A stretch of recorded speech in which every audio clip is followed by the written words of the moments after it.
Saudi আরবের হজ ও ওমরা বিষয়ক মন্ত্রী ডক্টর তৌফিক আল রাবিয়াকে বর্ষসেরা হিজরি ব্যক্তিত্ব পুরস্কারে ভূষিত করেছেন মালয়েশিয়ার বাদশাহ ইব্রাহিম বিন ইস্কান্দার।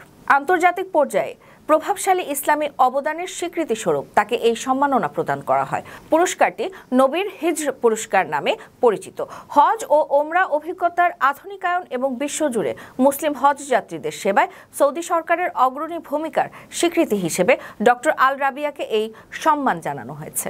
এই পুরস্কার প্রতি বছর একজন মালয়েশিয়ান এবং একজন আন্তর্জাতিক ব্যক্তিকে প্রদান করা হয়, যাদের কর্মকাণ্ড ইসলামী মূল্যবোধ প্রচার এবং মুসলিম সমাজের কল্যাণে তাৎপর্যপূর্ণ ভূমিকা রাখে।